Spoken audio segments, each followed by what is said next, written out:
We've heard that you want to meet with the new Ayatollah, the new supreme leader. I don't want to meet, but if I did meet, I'd be honored to meet him. I'd like to see if we make a deal. But if we make a deal, it's possible that I would meet him. I'd be okay with it. Trump appears to be eyeing a historic meeting with Iran's leadership, but Tehran insists the conditions for such an encounter do not yet exist. Iran has reportedly crushed Trump's hopes for a high-profile meeting with Mojtaba Khamenei, signaling that a breakthrough remains out of reach for now. A top aide to Mojtaba Khamenei has poured cold water on Trump's diplomatic overture, stressing that trust and key conditions remain unresolved. Be realistic is the message Iran appears to be sending Trump, as both sides continue to spar over the path to a possible agreement.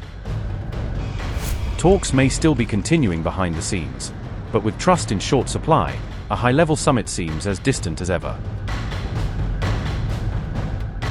US President Donald Trump's potential plan to meet Mojtaba Khamenei may not materialize anytime soon, as major hurdles continue to stand in the way.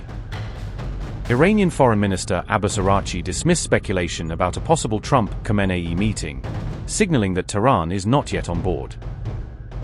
Araghchi was responding to recent remarks made by US President Donald Trump regarding direct engagement with Iran's leadership. Trump said he would be honored to meet Iran's Supreme Leader Mojtaba Khamenei, describing it as a potential diplomatic breakthrough. The US president suggested that such a meeting could take place in the future, if the right conditions emerge. Trump linked the possibility of a face-to-face meeting to progress in the ongoing negotiations between Washington and Tehran. We've heard that you want to meet with the new Ayatollah, the new supreme leader. I don't want to meet, but if I did meet, I'd be honored to meet him. I'd like to see if we make a deal. But if we make a deal, it's possible that I would meet him. I'd be okay with it. Would that happen here in the U.S., White Oh, House? I don't know. I haven't really heard too much about it. I didn't suggest it, but some people have suggested it. If it happened, it would happen. I'd be respectful. Do you think because Epic Fury killed his dad and his wife and his kid that he's got hard feelings and wouldn't want to meet? Well, I would say I'm not his favorite person. But with that being said, he's probably I don't know. He's probably a professional. In some circles, he has a very good reputation, actually. Sometimes some people say bad, but a lot of people say bad about me. It's totally false, of course. Speaking to Al Mayadeen, Iran's top diplomat Abbas Araghchi urged observers to remain realistic about expectations surrounding US-Iran diplomacy. "I think we should live in the real world," Araghchi said during the interview, tempering speculation about a major diplomatic breakthrough. The remarks underscore Tehran's skepticism about the prospects of a high-level summit taking place anytime soon. Washington, however, has repeatedly signaled its interest in direct engagement with Iran's leadership. Trump has continued to push for a broader agreement that addresses both regional security concerns and Iran's nuclear program. The US president recently stated that diplomatic contacts between Washington and Tehran remain ongoing. Trump has also voiced optimism that the two sides could eventually reach a breakthrough despite persistent tensions. Iran and the United States, however, remain divided on key issues including sanctions and regional security arrangements. Sharp disagreements also continue over the future direction and scope of Iran's nuclear program. The latest exchange comes after months of instability and heightened tensions across the Middle East.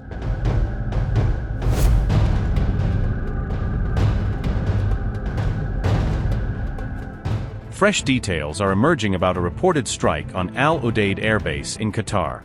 Defense Security Asia claimed Iranian missiles hit the U.S. Combined Air Operations Center. The attack reportedly took place during the opening phase of the 2026 U.S.-Iran war. The strike is being described as exposing growing vulnerabilities in America's forward command and control architecture. Al Udeid Air Base in Qatar is widely seen as a key U.S. command hub in the Gulf. Even one of the most heavily protected operational headquarters reportedly could not fully shield itself.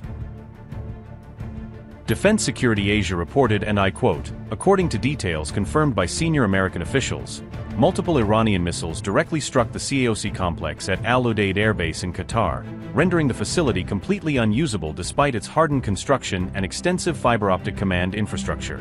The operational consequences could have been strategically catastrophic because the CAOC had directed coalition air operations across the Middle East for more than 2 decades, including campaigns spanning Iraq, Afghanistan, Syria, the Red Sea, and anti-Houthi operations. No American or coalition personnel were injured during the strike because U.S. planners had already anticipated the likelihood of Iranian missile attacks against Al Udeid and relocated operational personnel before the conflict escalated into open regional warfare. The Pentagon had quietly transferred critical air campaign coordination functions to Shaw Air Force Base in South Carolina, where a parallel CAOC architecture had already been expanded and exercised as part of long-term contingency planning.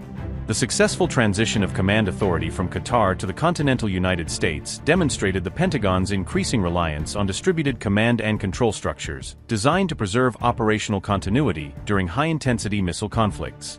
The strike also reinforced growing Pentagon concerns that 4 deployed American military hubs within approximately 175 miles of Iran now operate permanently inside Tehran's expanding ballistic missile engagement envelope. Unquote. Notably, the hardened CAOC complex reportedly cost about $60 million to build. The reported Iranian strike showed how relatively inexpensive ballistic missile salvos can threaten such facilities.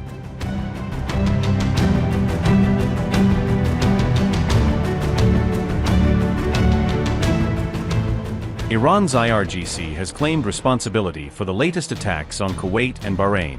The IRGC said it targeted U.S. military bases in the 2 Gulf states, according to Times of Israel. Iran said the attack was retaliation for U.S. strikes on its radar sites earlier in the night. IRGC statement said, and I quote, "At 1:30 this morning, for offending tankers, with the instigation and guidance of the U.S. aggressor army, without coordination and without paying attention to the warnings of the IRGC Navy, intended to leave the Strait of Hormuz illegally." Following this incident, at 2 o'clock, American drones hit a telecommunications tower in Keshem and a mast in Sirik with 2 projectiles. In response to the aggression of the American child-killing army, 2 American air bases in Kuwait named Ali al-Salem and the remaining important facilities of the 5th Fleet of the American Navy in Bahrain were immediately targeted by IRGC Aerospace Force ballistic missiles.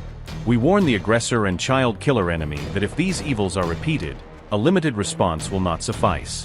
You will be responsible for the consequences of the complete closure of the Strait of Hormuz on the exit of your oil and gas." Unquote.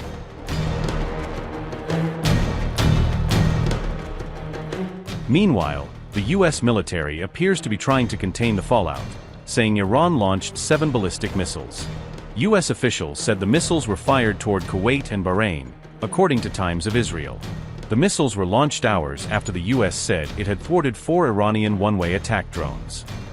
U.S. Central Command statement said, and I quote, "U.S. forces intercepted multiple Iranian ballistic missiles and drones launched by Iran toward the Strait of Hormuz and Gulf neighbors, June 5. Iran fired 7 ballistic missiles toward Kuwait and Bahrain hours after U.S. Central Command CENTCOM shot down 4 Iranian one-way attack drones that were launched toward the Strait of Hormuz. The attack drones posed an immediate threat to regional maritime traffic. U.S. forces subsequently struck Iranian coastal surveillance radar sites in Gorak and on Keshem Island to defend against further maritime attacks. Initial assessments indicate 6 of the missiles launched by Iran were intercepted and a 7th did not reach its intended target. There are currently no reports of harm to U.S. personnel, and Iranian claims of damaging U.S. 5th Fleet headquarters in Bahrain are false. CENTCOM forces remain vigilant and postured to continue responding to unwarranted Iranian aggression in self-defense. Unquote.